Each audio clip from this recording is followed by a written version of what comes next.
சகையை பற்றி எல்லாருக்கும் தெரியும்ல. சகையை பற்றி தெரியாத யாருமே கிடையாது. உலக மனுஷனால அவர் புறக்கணிக்கப்பட்டவர். அங்கே லூக்கா 19ஆம் அதிகாரம் நினைக்கிறேன். 19ஆம் அதிகாரத்தில் 1 to 10 வருஷத்துக்குள்ளே இருக்கும். 2 ஆசீர்வாதத்தை அந்த வீட்டுக்கு கொடுக்குறாரு. அதில் நான் எதுக்கு இதை சொல்ல வரேன்னா, வார்த்தையினால தொடப்பட உங்களை ஒப்பு கொடுங்க. சூழ்நிலை மாறும், உங்கள் வாழ்க்கை மாறும். நீங்கள் கிறிஸ்துவுடைய பிள்ளையா மாறி சத்தியத்துக்குள்ள வந்துட்டீங்கன்னா விடுதலை தான் உங்களுக்கு. அதனால தான் முதலே சொன்ன, குமாரன் விடுதலையாக்கினால் மெய்யாகவே நீங்கள் விடுதலை ஆவீர்கள். காட்டாத்தி மரத்தில் ஏறினார்.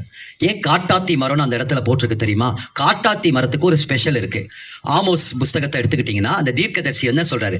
நான் மந்தை மேய்க்கிறவனும் காட்டாத்தி மரத்தின் பழங்களை பொறுக்குகிறவனுமாய் இருக்கிறேன்னு சொல்றாரு. அப்போ காட்டாத்தி மரத்துல ஒரு ஸ்பெஷல் இருக்கு. இந்த கூடுகைக்கு வந்திருக்கிறவங்களுக்கு ஒரு சத்தியத்தை, ஒரு சிறப்பை உங்களுக்கு சொல்றேன், புரிந்து கொள்ளுங்க. அந்த காட்டாத்தி மரம் மற்ற பழங்கள் மாதிரி காய் பழமா மாறும். இப்போ மாம்பழ சீசன், மாங்காயை பார்க்குறோம், கொஞ்ச நாள் என்ன ஆகும், அது மாம்பழமா பழுத்துரும். ஆனா காட்டாத்தி மரம் பழம் வந்து அப்படி பழுக்காது. அந்த காயை என்ன செய்யணும்னா குத்தி விடணும்.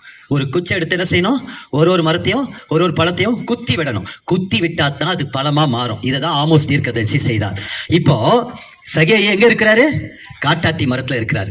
இன்னைக்கு கூட நம்ம கூட காட்டாத்தி மரத்துல வந்திருக்கலாம். இயேசு எப்படிப்பட்டவரோ, இன்னைக்கு என் துக்கத்தை சந்தோஷமா மாற்ற மாட்டாரா? என் குடும்பத்துல என் பிள்ளைய ரசிக்க மாட்டாரா? இன்னும் முழு குடும்பமா ஆண்டவருக்குள்ள நாங்க வர மாட்டோமா, எழும்ப மாட்டோமா? நீங்க வந்திருக்கலாம். சகையை பார்த்து இயேசு சொன்னார், சகைவே, நான் இன்னைக்கு உன் வீட்டுக்கே வரேன். வார்த்தை சகைவை என்ன செஞ்சது? சந்தித்தது. அப்ப காட்டாத்தி மரத்து மேல காயா இருக்கிறது யாரு? சகேயு.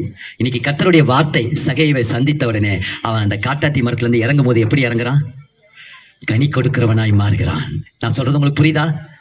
வார்த்தை, இயேசுடைய வார்த்தை சகைவை சந்தித்த உடனே, குத்தின உடனே அந்த காய் பழமாய் மாறுகிறது, ஃப்ரூட்ஃபுல்லா மாறுகிறது, கனி உள்ள வாழ்க்கையை மாறுகிறது. இறங்கணும்னே சொல்றான், அநியாயமாய் நான் ஏதாவது செய்தது உண்டானால் அதை நாள தனியாக நான் திருப்பித்துக் கொள்றேன். ஆண்டவர் ஏதாவது சொன்னாரா? அவனை பாவின்னு ஏதாவது சொன்னாரா?